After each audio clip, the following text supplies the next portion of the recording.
Good morning and good afternoon. Here is Karen Ekberg. Before we start with our today's webinar called Step by Step, the Higg Verification Trail, Section 8, Chemicals Management, I would like to say a few words. We are experiencing very difficult times currently. The COVID-19 pandemic has an impact on the health of the people we care about, the businesses we rely on, the stability of the global economy, and our daily lives. In light of these unique and ever-increasing challenges that we all face at this time, we at Leadership and Sustainability would like to ask for your support as well. Because after all, our work has never been so tested, nor been more important, and we want to thank you all for your continued commitment to the environment and to the improvement of your environmental performance. And in this spirit, it is great to have so many participants joining this webinar. We from Leadership and Sustainability are looking forward to spending the next 1.5 hours with you. And this is the 8th in the series of webinars where we have taken you into depth of the different sections of the Higg FEM, the Facility Environmental Module. My name is Karen Ekberg, and I'm the founder and manager of the consulting company Leadership and Sustainability. I have spent nearly 35 years in the sustainability area, worked in many different sectors, but during the past 11 plus years, I have worked in the textile sector. And before I started my own company, I worked several years at Adidas in the role of Head of Environmental Services, responsible for environment globally. And this role also included developing the environmental strategy for the supply chain. So today we will be continuing with the last section in the Higg FEM, the chemicals management section. And as I mentioned, after our presentation, we will have time for your questions. And finally, we will make you an offer and present our team to you. First of all, let's understand where the different chemicals are located and where they are used in your factory. So we have lots of different processes where chemicals may be used. For example, in the dyeing, tanning processes, in fabric finishing, in screen printing, in metal finishing, if you are producing trims, for example, in footwear production, in primers, cements, and adhesives, but also in cleaning solvents, just to name a few areas where chemicals are used. So this is also the very first question you get in the chemicals management section. And it is a question related to the applicability. So similar to what we have in other sections as well, there are sometimes a few questions before the actual scored questions begin. And those questions apply to applicabilities. This is about understanding which processes and which questions that are really relevant for your business and for your factory. So it's always very important to respond to those questions about applicabilities really thoroughly.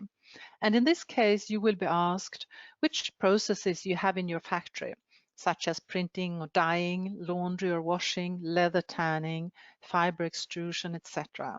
So please make sure that you respond to those questions very in a very dedicated manner, because it will decide exactly how many questions you will receive, if you will receive all 23 questions in the entire chemical section, or perhaps just a selection of those.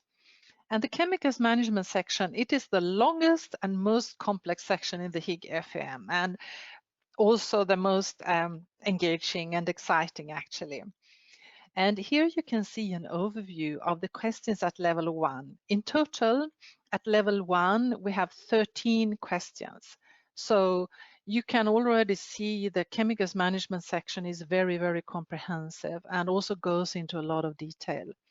And also, if you remember how the scores are distributed among the levels. So every section can get a maximum of 100 points. And at level 1, usually you get 25 points. At level 2, 50 points. At level 3, 25 points. And also, in order to be able to move beyond level 1, so that level 2 and 3 questions also open up for you, you actually need to respond to all questions at level 1 with at least a partial yes. Some questions where there you can only respond with a yes or no. And then in those cases, you need to have a yes. And in some cases, it's also possible to respond by partial yes. So you may not have any response with a no at level 1, at any level 1 question. If you have that, the levels 2 and 3 will remain closed for you. And thereby, the maximum number of points you can get in that section will remain at 25. And then at level 2, you have another 3 questions. And at level 3, we have 7 questions. So in total, 23 questions. And now let's go and look at the actual questions one by one. So we begin here with the first question, and it asks you to develop a comprehensive inventory covering the following groups of chemicals: all chemicals used in manufacturing processes, all chemicals used in tooling and equipment, and all chemicals used to operate and maintain the facility. And here we have included an inventory template provided by ZDHC and the German Partnership for Sustainable Textiles. And you can, when you receive the presentation, you can go and download that template here with this link here down here. The inventory, it is the starting point for all good chemicals management systems. It should include all chemicals used in the factory, not only the chemicals used for production. And you need to know which chemicals you are using, and you need to document a lot of information in the inventory sheet that you are using. So here are some examples: chemical name and type, supplier and vendor name and type. You have to also record if you have a safety data sheet present. You need to make sure that they are also always updated. You should also include an information about the function and what type of usage you have for the chemicals, the hazard classifications, where the chemicals are used, for example, which building or process or machine, where it's used, the required storage conditions and storage location, which quantities you have, and also the number, the CAS number or numbers whenever you have a mixture. And furthermore, the lot numbers, so the chemical lot numbers, they give you potentially traceability back to the chemical supplier. So here we are talking about the chemical lot number that has been given by your chemical supplier. Then also you need to check MRSL compliance, the manufacturing restricted substances list, and we will speak more about the MRSL just a bit later.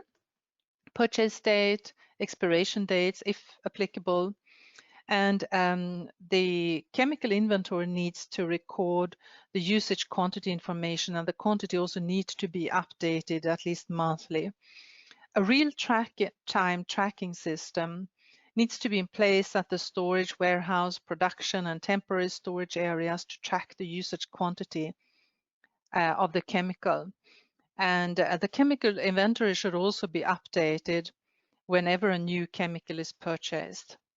A new chemical addition also should initiate a worker training, a review of the existing PPE, addition perhaps of PPE if needed, review of any hazard and storage requirements, emergency planning and disposal requirements.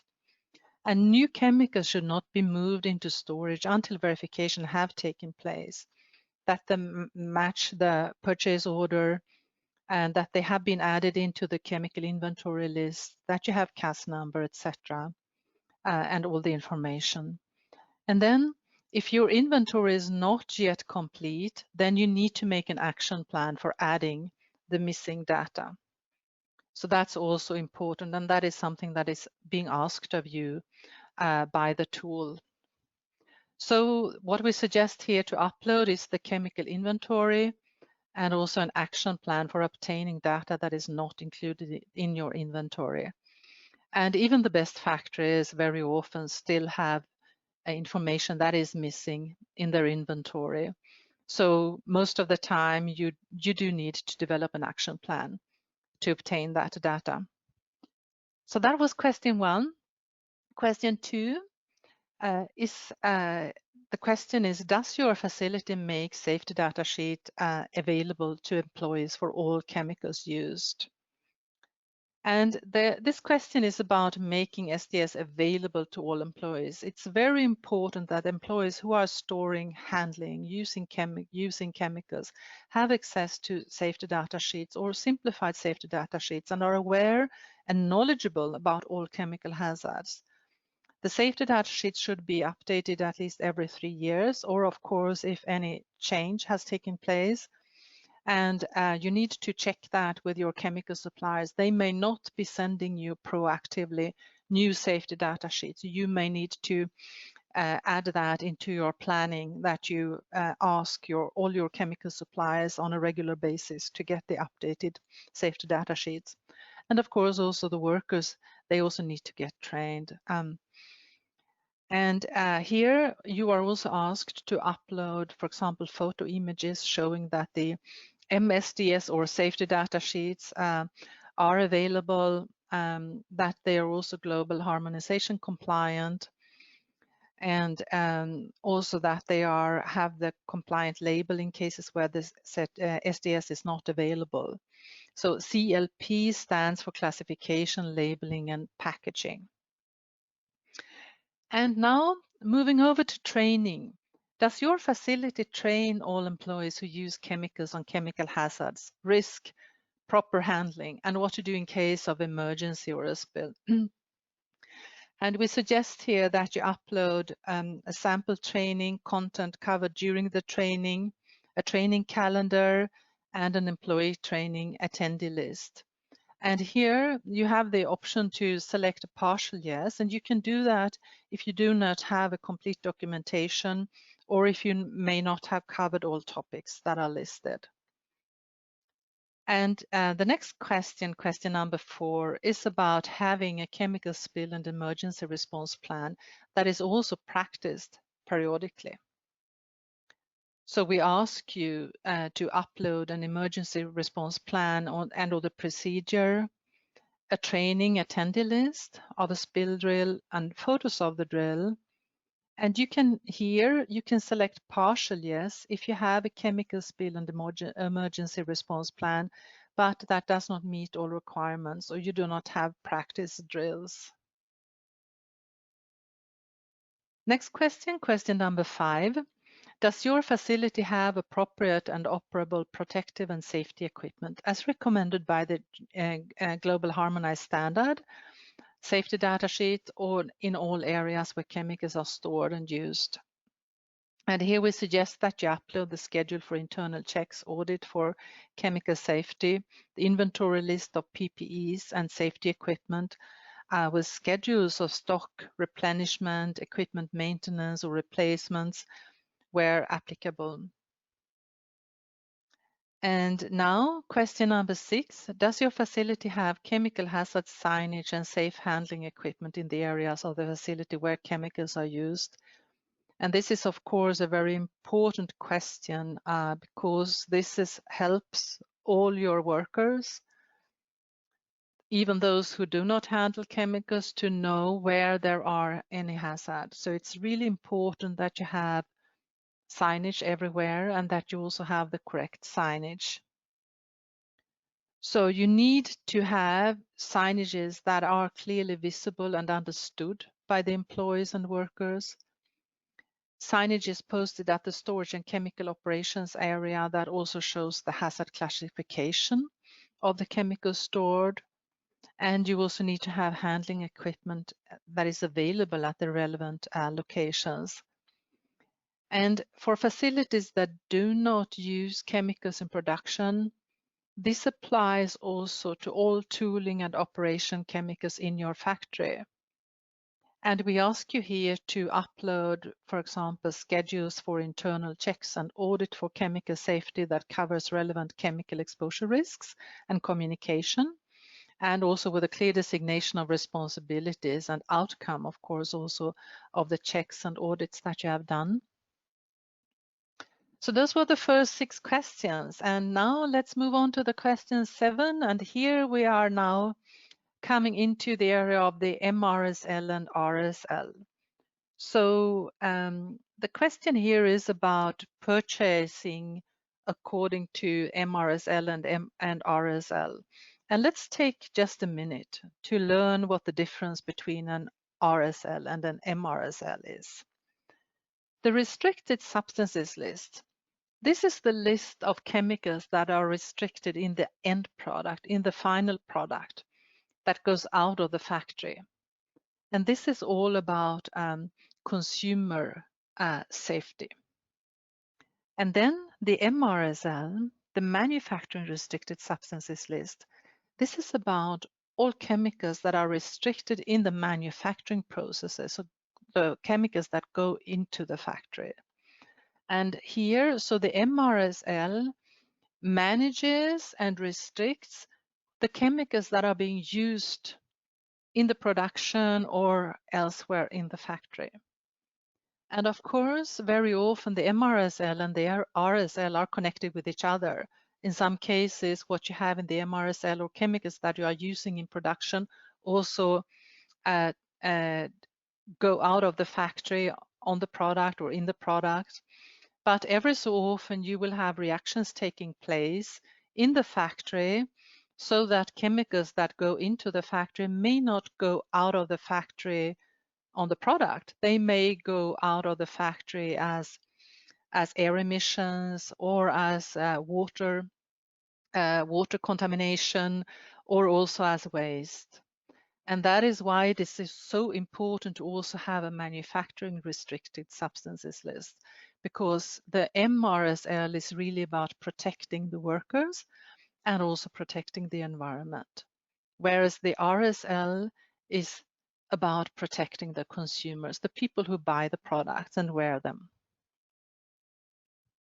So the question is, does your facility select and purchase chemicals based on their hazards and their MRSL and RSL requirements? And it is important to develop a purchasing policy that clearly describes the purchasing and checking process for all incoming chemicals based on the MRSL and the RSL. And usually customers have communicated their respective MRSLs and or RSLs to you. If you have not received any MRSL or RSL from your customers, then the brand should be contacted and requested that they send those documents to you. If they do not have anything available for you, then you yourself need to develop an MRSL and an RSL. And for example, the ZDHC, the Zero Discharge of Hazardous Chemicals group, they have developed an MRSL, and you can download that document if you go to this link here. And actually, many brands are also referring to the ZDHC MRSL. So it can be used in those cases where they don't have a brand-owned MRSL. However, many brands still have their brand-owned RSL, restricted substances list. And the purchasing process should include a communication of the requirements that suppliers and subcontractors should follow, as well as guidance and a written declaration of compliance from suppliers and subcontractors. So this question asks you to have the chemical purchasing procedure, and it should cover a CUS number control, MRSL, RSL declaration, test reports, certificates, if applicable, positive lists, and you should also upload here, the MRSL applicable to the facility. Then furthermore, a chemical purchasing procedures and standard operating procedures should be uploaded, chemical supplier vendor criteria, any certificates of analysis of the chemical compositions that are available, the certificate of MRSL and RSL conformance and declaration letters, and also the conformance test reports as applicable. So there is a lot of documentation and there is a lot of thought that needs to go into the development of the purchasing policies and procedures in order to make this correct. And of course, if you're producing for several brands and they may have different requirements towards you, different RSLs, different MRSL requirements, you need to make sure that your own internal processes can conform to all those different requirements, and of course also that your purchasing procedure is designed in a corresponding way. And then now moving on to the question number 8, health and safety. Does your facility have an environmental and occupational health and safety program specific to chemicals management? And this is of course a much broader or a very broad question. So a facility must identify health and safety roles and responsibilities and the appropriate control mechanisms to ensure health and safety, as well as a mechanism to reduce the potential for health and safety impacts. So also reduce the risks. Knowledge of the hazards and exposure routes and the information from STS is the starting point for such an EHS program. And here we ask you to upload, for example, letters of appointment, job descriptions, organization chart of the environmental health and safety responsibilities, team experience and training records, and furthermore, the EHS procedures related to storage, handling, usage, and disposal, permits with operating limits and relevant laws as applicable, and then also chemical incident and accident and spill records. And I also want to go into the hierarchy of measures that you can take to reduce the risks for your workers. And many factories I see, they start with PPE, with personal protective equipment, but that is actually not where you should start if you want to have a robust and really effective chemicals management program. You should start by replacing with lower toxicity chemicals or even avoiding the use of chemicals. And that's avoid chemicals is the best way, and then replace with lower toxicity chemicals. And we will see this at levels 2 and 3, many questions regarding this, this focus. And then you can also change your processes to reduce the exposure potential. You can isolate chemicals. You can have ventilation or engineering controls. Then you can have PPE. After you have implemented all those other measures, you can begin thinking about PPE.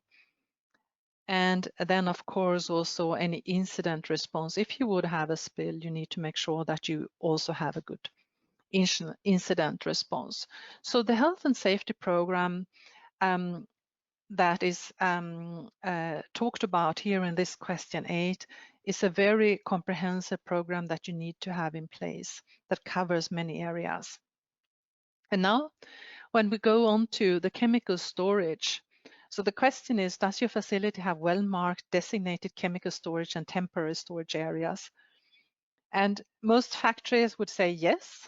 And then when we go out and have the factory tour, we very often see that the standards are not really met regarding safe and well-managed chemical storage.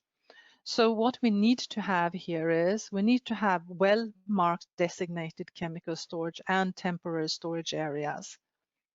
The chemical storage area needs to be ventilated. It should be protected from unauthorized employees, which means locked. It should also have an easy entry and exit in emergencies.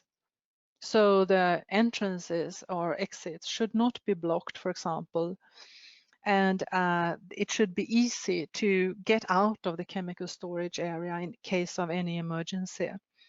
And the storage containers need to be in a good condition. They need to be closed, and they should also be clearly labeled with their contents. and with any hazard signage. And here we have a few examples of good practice. So here we have an intermediate bulk tank stored outside, an oil lubricant storage, a secondary containment bonding. So in any case, wherever you have liquid chemicals stored, you need always to have a secondary containment available. And this is a requirement as well from SAC, and something that we always look at when we do the factory tour. And of course, as you know, if you have been through a verification or perhaps another audit, you know that there is a big part of documentation review where we look at documents together and we discuss all the different areas together. But there is also a big portion of work where we go out in the factory together with you and you show us around and we look at every area where chemicals are stored. And of course, in the case of the Higg FEM, we look at all other areas, waste, storage areas, etc. as well. And there it's really important that we see that all chemicals that are used, that they are being stored according to according to best standards. And that was about storage. And now regarding employee training on MRSL and RSL. So the question is, does your facility train employees responsible for the chemical management system on restricted substances list and manufacturing restricted substances list? So important that training should cover the possible sources of hazardous chemicals, root cause analysis, and many other topics as well. And we ask you that you upload your training records with the names of the persons attending, dates, the topic of the training, brief description of what was trained, and possibly even the training material itself. Actually, the training material itself is very helpful to see if you cover all areas that should be covered.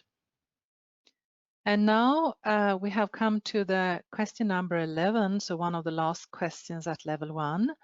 And this is about making sure that you are compliant to RSLs, to all RSLs that are effective for your facility.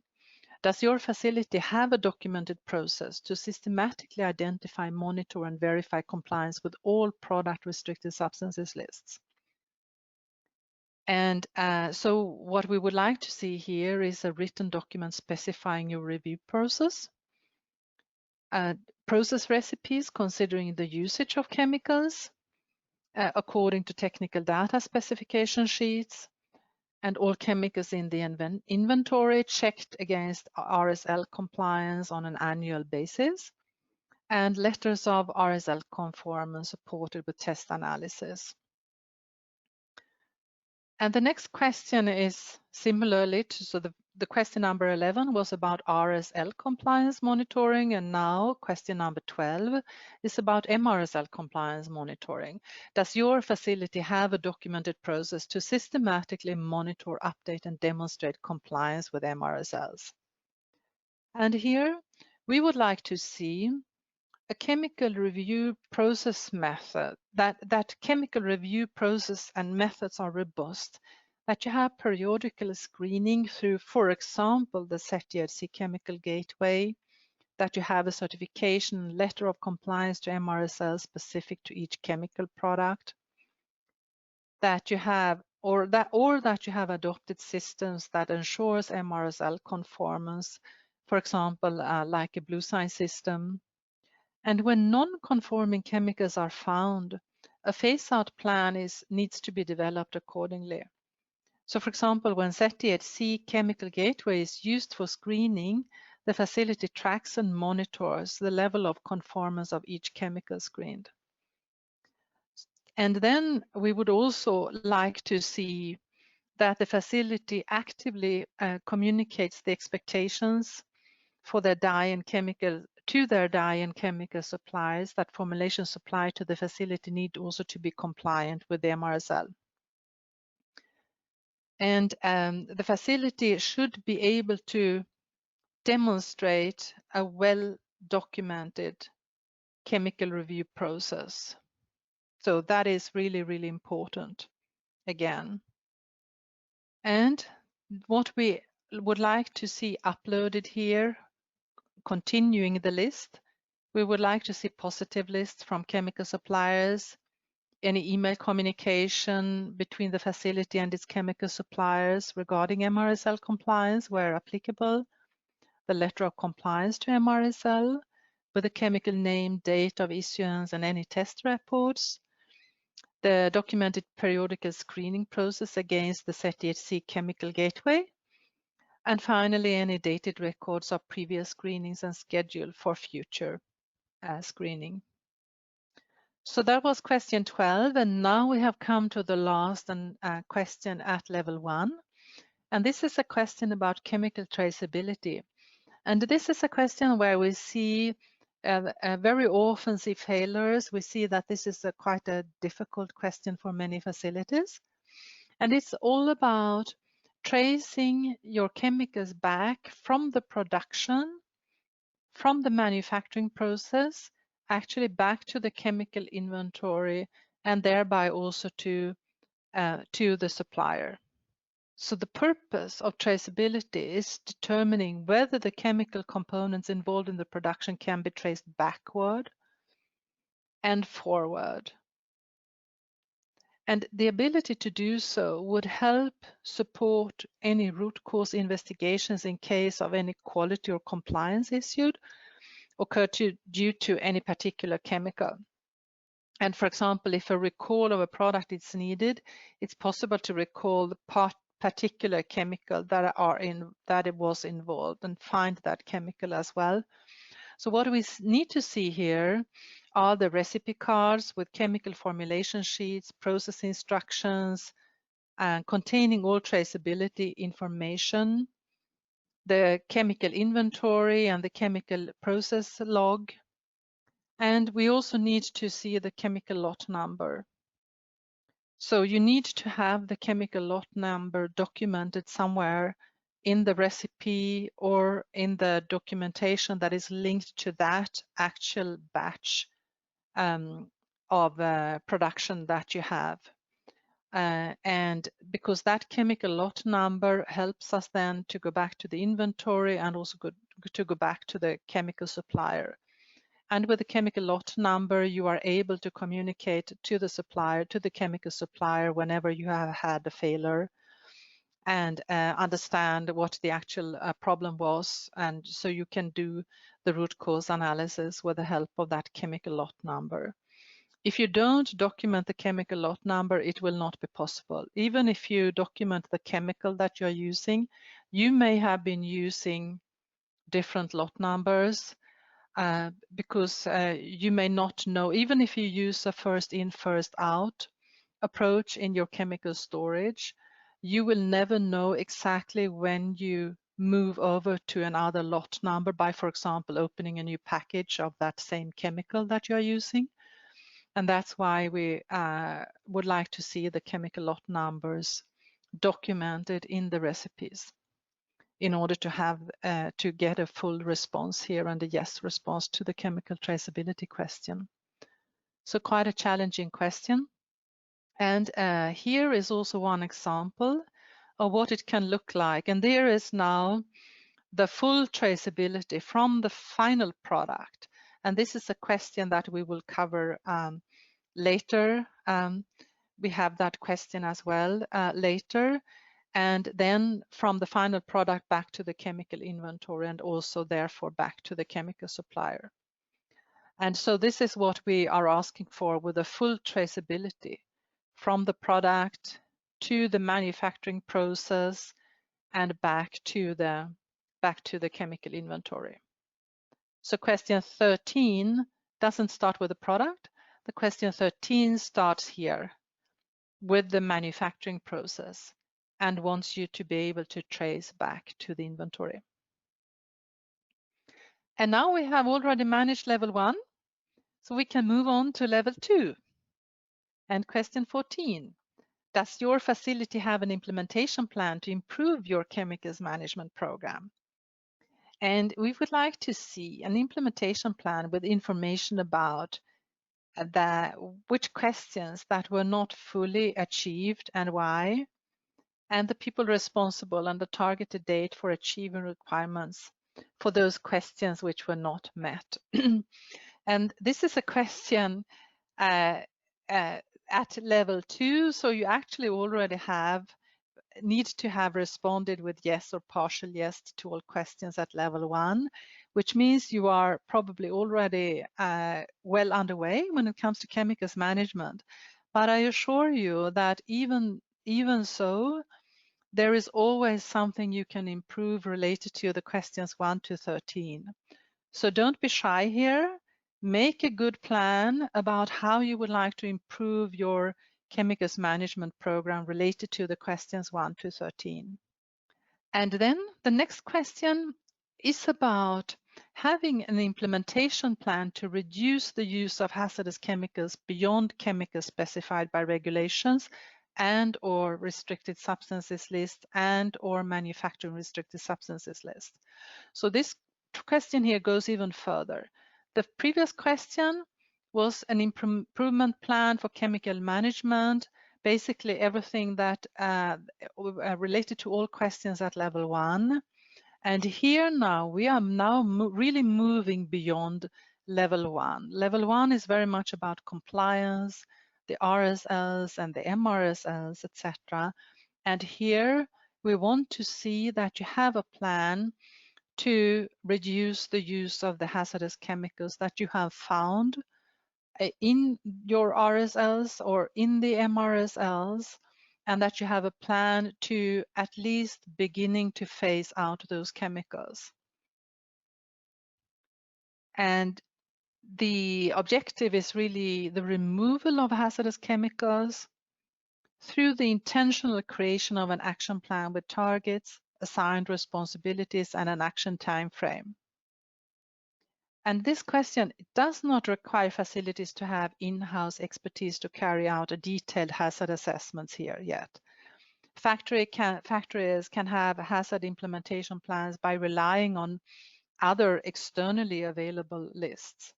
And here what we ask you to upload is a hazardous chemical list with an action plan with assigned responsibilities and a time frame for action, and any alternative chemicals trials that you have been conducting or that perhaps your suppliers have been doing for you.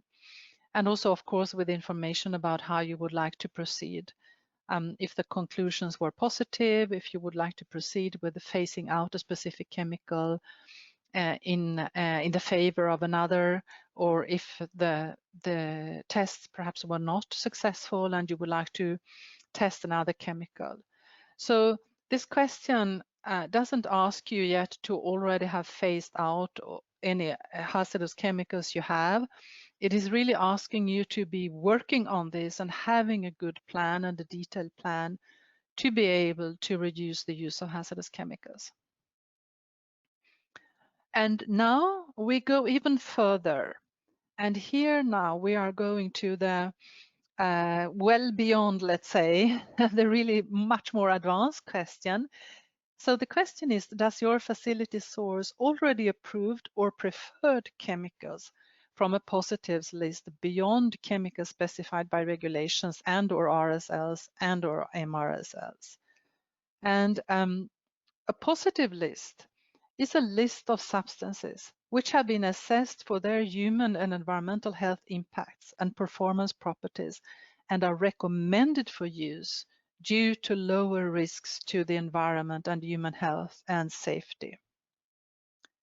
So a positive list is not a list with chemicals screened according to an RSL or MRSL. It actually goes beyond that. So we were already at level 1. We were already making sure that we were not using chemicals that are restricted or were restricted in the RSLs and MRSLs. But here it's really about having the list of substances which have been assessed for their human and environmental health impacts and are recommended for use due to lower risk. So in order to answer yes here, you need to have more than 10% of your chemical formulations sourced from a positive list. And the percentage is based on the number of chemicals, not the volume. And then the positive lists that are approved by SAC are, for example, chemicals that have gone through the ZTHC chemical gateway, the blue sign GOTS, and or Oecotex Eco Passport.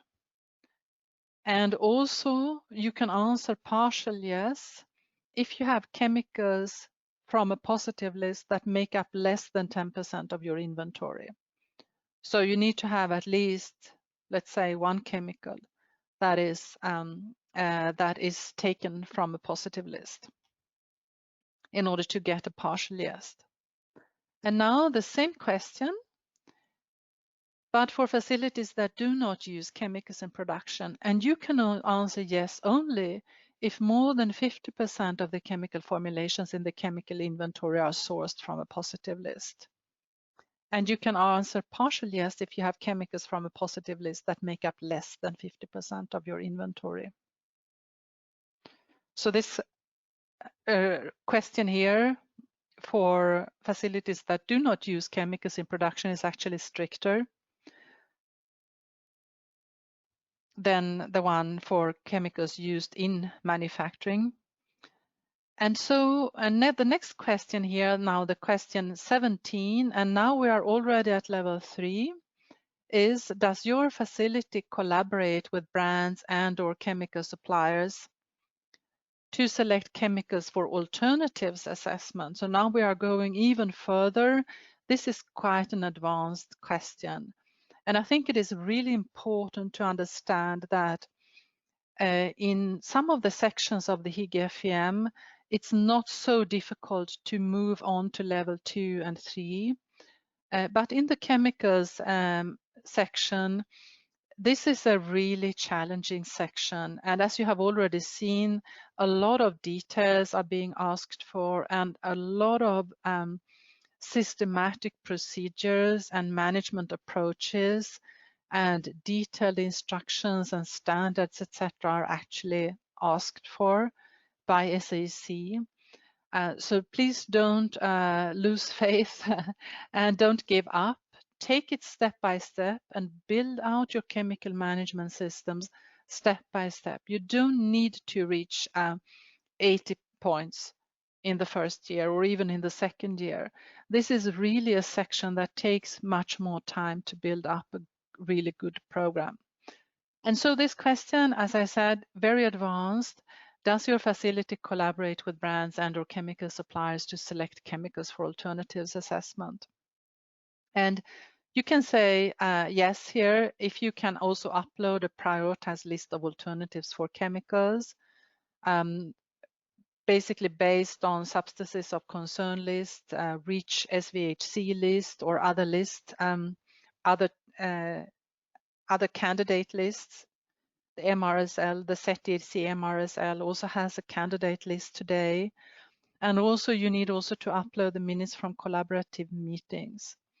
So just to understand this is a question where you do need to have a collaboration project in place. You need to specifically work with brands and or chemical suppliers to select at least one chemical for an alternatives assessment. And so it's not enough if you have just identified one chemical that you would like to work on. You really need to have a collaboration process in place, and you need to be able to show that you are in engagement with the brand and or the chemical supplier to really select the chemicals for this alternatives assessment.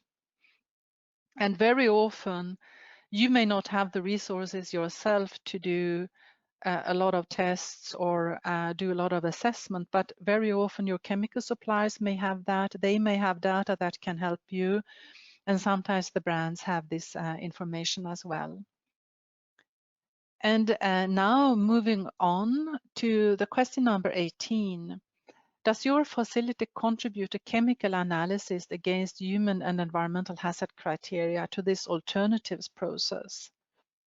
And you can answer yes here if you have conducted hazardous chemicals assessments, or at least one, if the facility is also using that information to prioritize and has created an action plan with clear implementation towards safer alternatives, and the hazardous chemicals assessment has been conducted and the facility is using this in the plan, and the assessment should also include an evaluation of the hazard associated with a hazardous substance together with an assessment of the exposure. So this is also a question that goes very deep because to conduct such a hazard assessment, it probably needs a specialist or at least a lot of guidance from your chemical supplier in order to be able to do this. You need to have a lot of different criteria for human and environmental hazard and understand how they work and how they can be applied in this process. And then the question number 19, this is about life cycle impact analysis. Does your facility contribute an analysis of life cycle impacts to this alternatives process? And you can upload, for example, if you have been using the Blue Sign the Blue expert assessment, if you have conducted life cycle assessment studies, or if you have documented metrics for water, energy waste, etc., or perhaps any third-party assessment. This question may not be so difficult to respond to because we are here really looking at having the combination of the chemical improvement or the better chemical, so to say, in combination with, for example, a smaller water footprint. So let's say you are using a new dye stuff that reduces the amount of chemicals used, is less hazardous, and also reduces the amount of water needed in the process. So in case of if you have done tests with such a new dye stuff and you have the metrics with all the information, what it looked like with the previous dye stuff you were using, and then the metrics with the new dye stuff, then you can also say that you have contributed to such a life cycle impact analysis. And now the next question, the question number 20, goes back again to the traceability that we were talking about when we were speaking about question number 13. And here we ask you to trace back from the final product back to the chemical lot number and thereby to the manufacturer. So let's go back to that picture here again. Here you see the total, the full traceability from the product, from the end product over to the manufacturing and back to the inventory and thereby also to the chemical supplier. So, for example, if there would be any problem with a product that it has perhaps a too high level of a certain chemical, then it should be possible to, with the product number or product order number, it should be possible to trace back the whole way back to the chemical supplier. So let's go back to question number 20 again.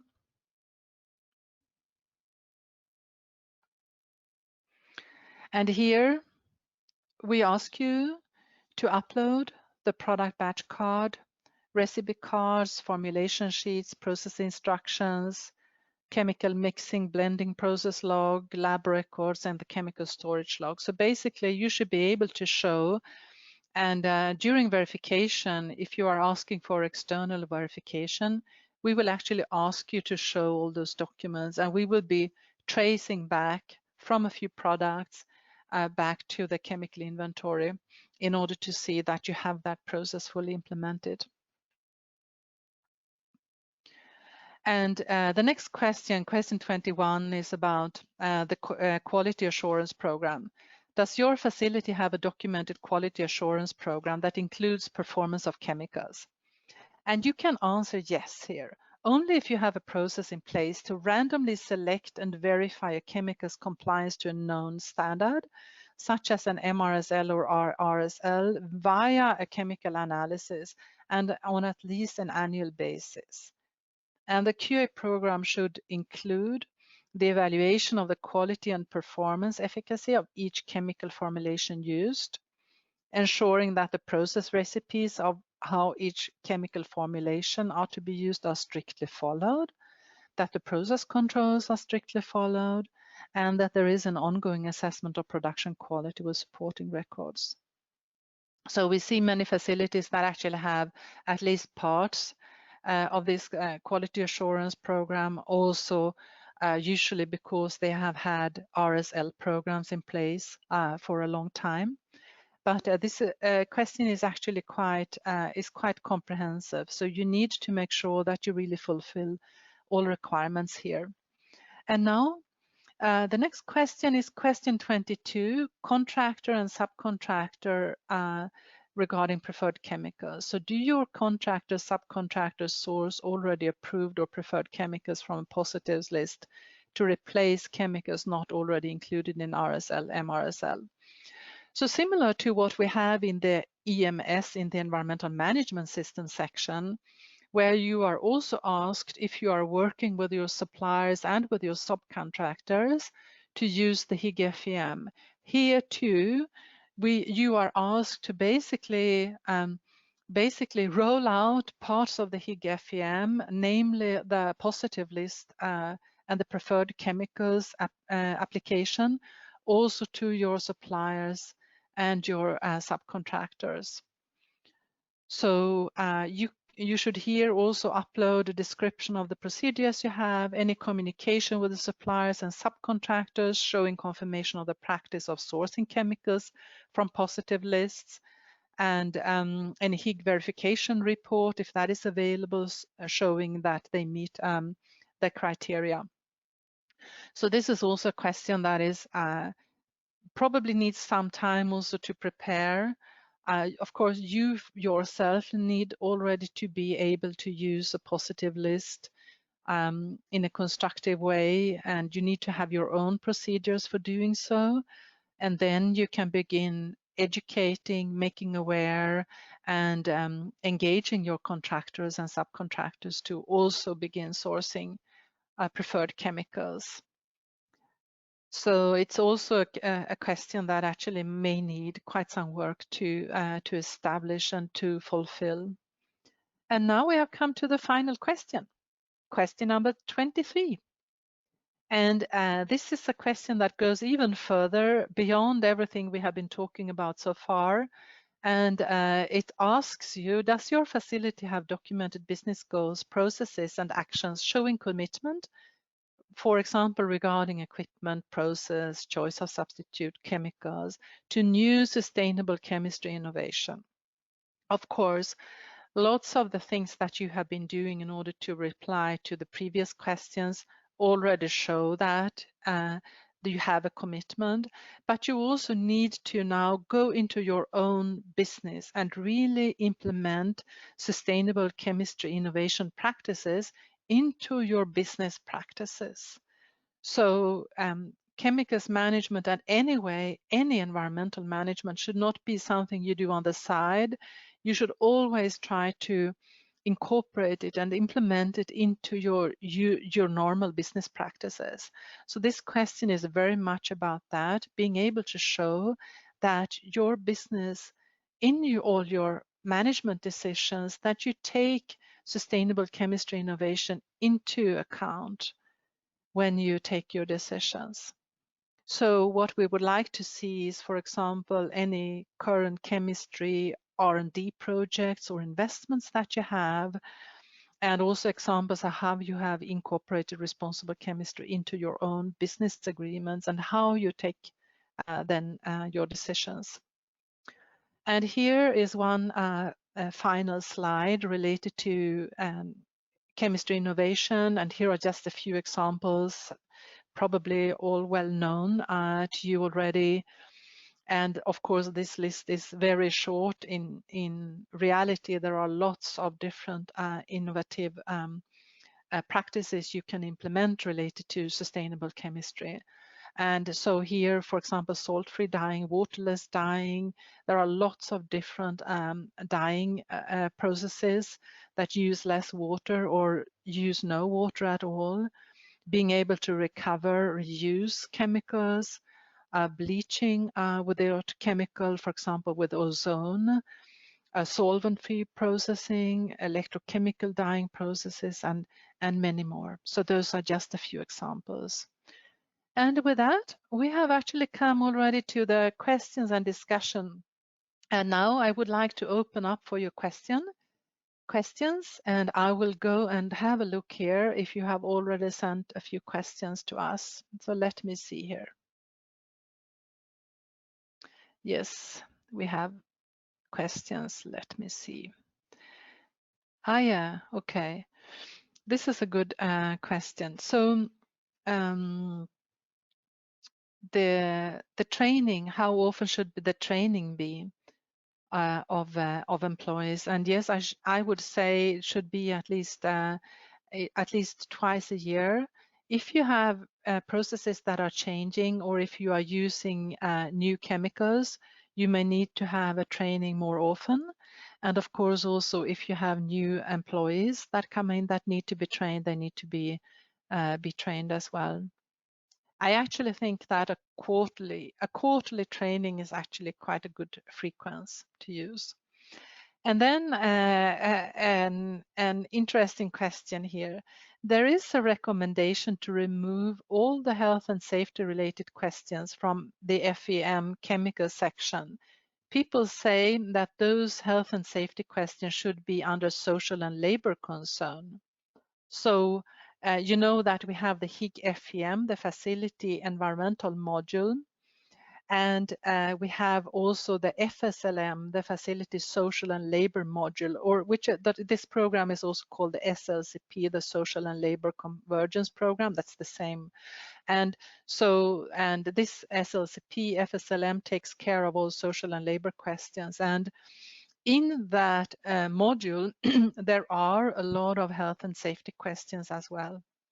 And now the question is, should we remove the health and safety questions from the facility environmental module because they're already covered in the health and safety section in the SLCP FSLM? Well, my opinion is I wouldn't remove them, because I think that health and safety is very much related to environmental matters. It is, of course, related to worker safety as well. But it is linked to environmental matters. And that's why it is so important to consider health and safety aspects whenever you consider any environmental aspects. For example, if we have waste separation, if the waste is not separated well, if you have hazardous waste that is not being stored well, your workers will be impacted by that. If they have to handle hazardous waste without the appropriate PPE or safety equipment, we have health and safety impacts on the workers. If the chemicals are not stored correctly, we have impact on the health and safety of the workers.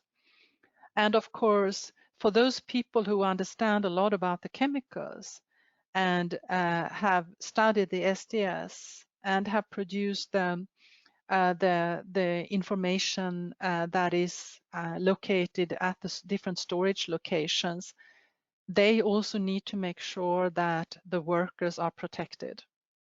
So in my view, health and safety is very, very much linked also to environmental concerns, and of course also to social and labor concerns, since it is all about protecting workers. But yes, so my opinion is that to make a long answer a bit shorter, I think that health and safety should continue to be linked to environment as well. All right. Let's see. Yes, another question here. If a facility has a Blue Sign partnership, a system partnership, so it's accredited basically to Blue Sign, Does it mean that it is equivalent to levels 1 and 3 of the chemicals management of FEM? Yes, this is a really good question, and I wish I could respond yes or no in a clear way. I cannot do that because SAC and the Higg FEM, they have not implemented any equivalency process. There is no direct comparison to any other external program.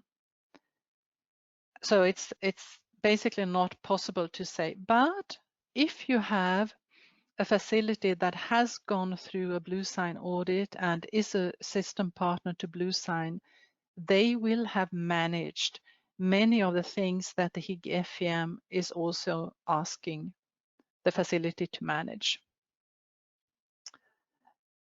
Okay, then we have many more questions here. Let me see. Yes. If a facility have achieved all level 1 questions, how are they able to answer the question 14 improvement plan? Yes, it's I have asked myself that question as well. I think it is a bit a strange question to get. You have already achieved all level 1 questions, and then at level 2, which has opened up for you, you get that question on about how to improve at level 1. But my interpretation is that there is always something you can improve related to the first 13 questions, all the questions at level 1. Perhaps your inventory is not yet that complete. Perhaps your purchase procedure can be improved or communicated better. Perhaps your training programs can be better. Perhaps your spill and emergency response plans can be improved. So there are, and traceability perhaps can be improved as well. So I think there is always something you can improve, and that you can then include into your question 14 improvement plan.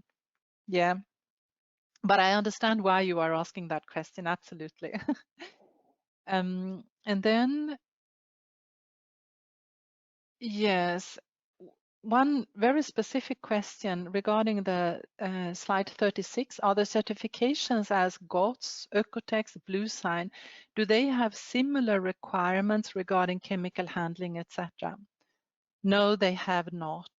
They have very different requirements, and not all of their requirements are communicated publicly either.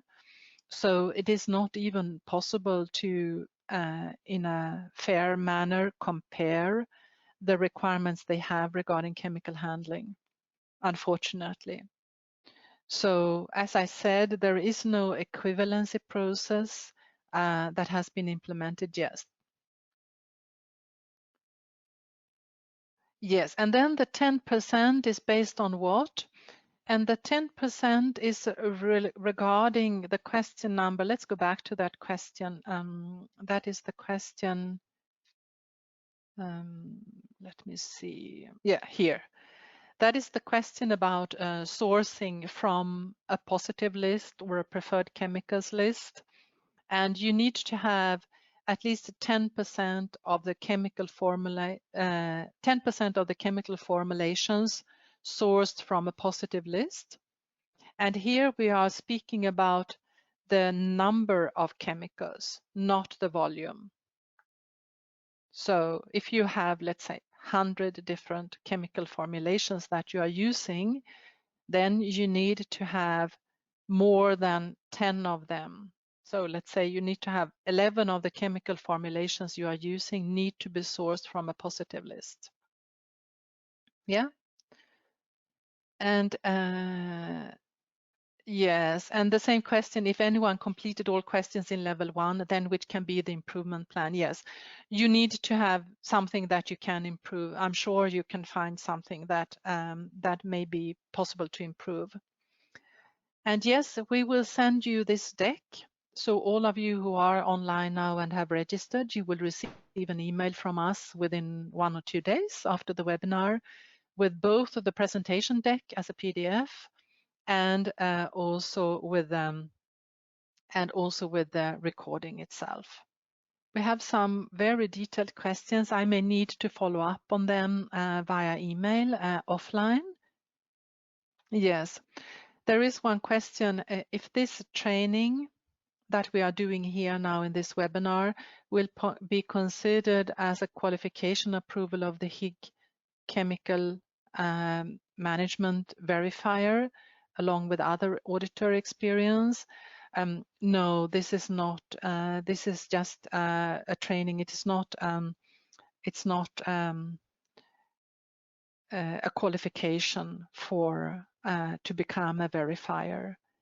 In order to become a verifier and a chemical specialist verifier, there are specific requirements that have been defined, but training is not something that is included in the qualification criteria.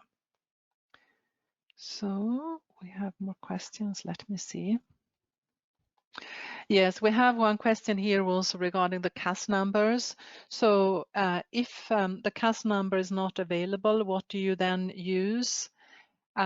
So of course you need to still have a safety data sheet that clearly explains all hazards and the protection measures, etc., according to the SDE standards. And then any other identification number that you have. And if that chemical formulation has already been pre-approved, according, for example, to the SETIHC chemical gateway, then it should be okay to use this chemical. But I guess there is also some availability about the mixture of the chemicals in that formulation. Are there any tools for traceability of chemicals? No, there are no specific tools available.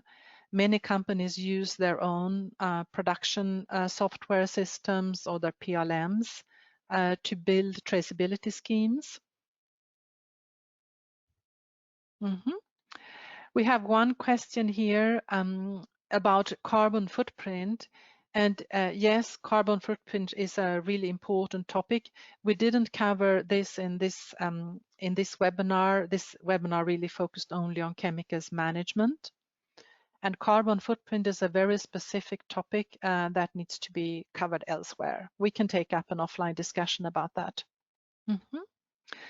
One question, does the inventory, the chemical inventory list, need to consolidate into one single file, or can I manage multiple inventory lists for different department use, for example, R&D, production, wastewater? Yes, you are allowed to have the chemical inventory split into several documents. You just need to know where you can find the information and be able, of course, to show it then during verification if you are doing a verification. But it is allowed to have different documents to store the information. A question, will you arrange training programs for other sections like EMS, air emissions, waste management? Yes, we have already done so. This is the last in a series of webinars about all sections. And when you receive this presentation deck, you will also see all the links to all the other trainings that we have been conducting, the short trainings.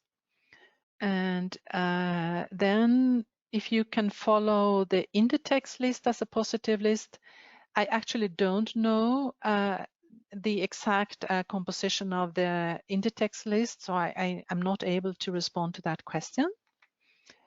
Then what is meant by contractors and subcontractors? Well, those are your suppliers. The companies that provide you with goods, with fabrics, with chemicals, with trims, etc. And subcontractors, they are suppliers that do a certain part of your process for you. It can be, for example, that they do cutting for you.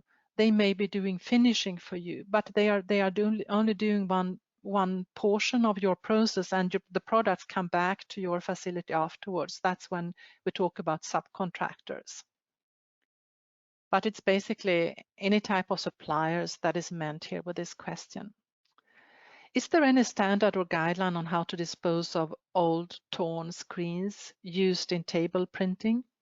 Well, most of the time, they would be a hazardous waste, classified as hazardous waste, depending, of course, on the type of printing that you are using and printing chemicals that you are using. But this it depends on your local legislation. So there is no general response to this. You need to find that out in your local legislation and then review which waste disposal technologies that are available. And we also covered waste in the previous webinar, and you can find the link also later in the presentation. Is there an improvement plan for facilities to achieve level 1? No, there is no specific improvement plan, more than that you go through question by question and build your own plan on how you can respond and how you can fulfill the requirements in the respective question. Yes. The requirements related to storage of chemicals and point of use of chemicals are different, which means that at point of storage of chemical factory, can they have a solid or concrete floor to avoid spill rather than having secondary containment under each chemical drums? Yes, that you can do that. You just need to make sure that the floor where the chemicals are standing, that you basically can collect any chemical spills and protect that chemical spill so that it doesn't flow out into the factory, for example. But it is possible to do that. What is important is to have this secondary containment in any form. It doesn't need to be for each and every chemical if you have built a good system to cover, for example, a certain department of your chemical storage. Yes, and I missed, let me see here, it scrolls up again. We have lots of questions, let me see. Great, thank you. Yes, so we also have that question about positive lists again. And so let me just explain what a positive list is. So a positive list, it is a list of substances and they have been assessed for their human and environmental health impacts and performance properties and are recommended for use due to lower risks to the environment and health and safety. So it's not that they have only been screened against an RSL or an MRSL, but they have really been selected because they are much less harmful than many other chemicals. So they should have been screened for their performance and been found to be basically what you could call safe chemicals, at least from the standpoint of what we know today. We have also one other question. If a facility environment clearance certificate is overdue for more than a year and factory shows only renewal application copy for that, then how this will be treated? Is this about your operating license? Could you clarify that? So in general, my recommendation is that you should always make sure that you renew any certificates or permits well in advance of when they expire. So if you know that the authorities take 2 months in order to renew a permit, then please make sure that you request and apply for the renewal several months before they expire, so you don't come into that situation. So I cannot respond to that to that question specifically or more detailed than that. What is minimum marks one should achieve in level 1, 2, and 3? There are, in that sense, no minimum marks you need to achieve.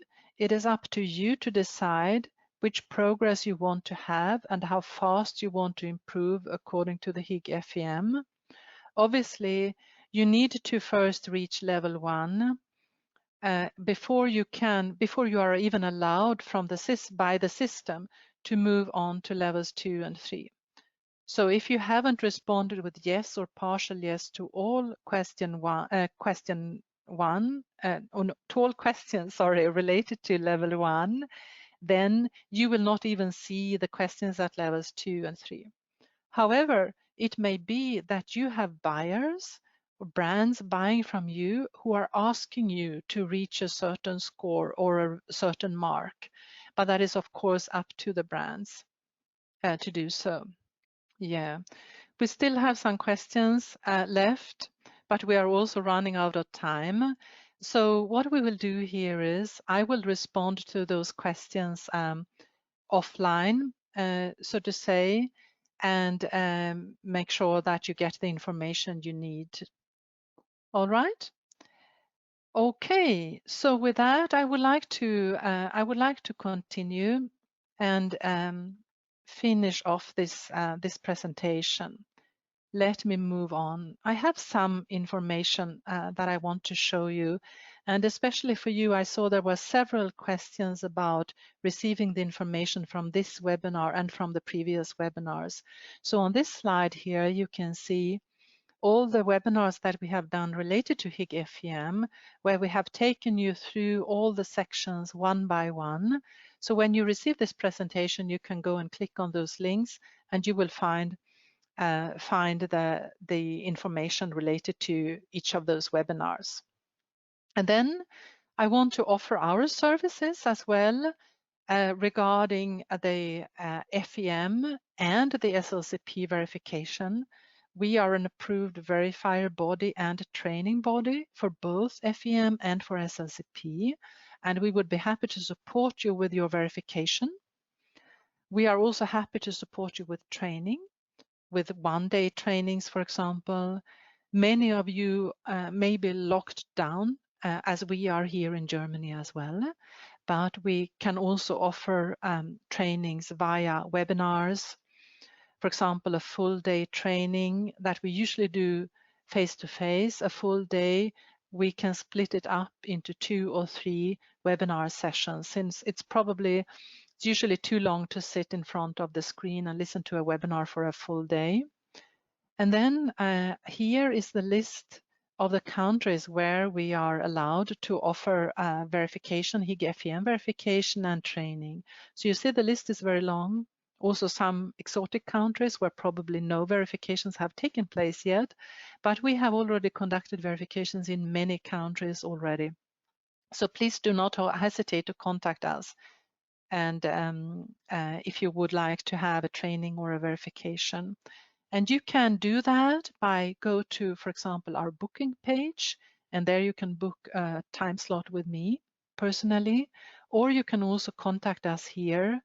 My email address is hidden behind this link, Aladdin Okur in Turkey, or in Bangladesh, we have Sali Abu that you can contact, but we have other regions where we have local people as well. And then we also offer a few more webinars.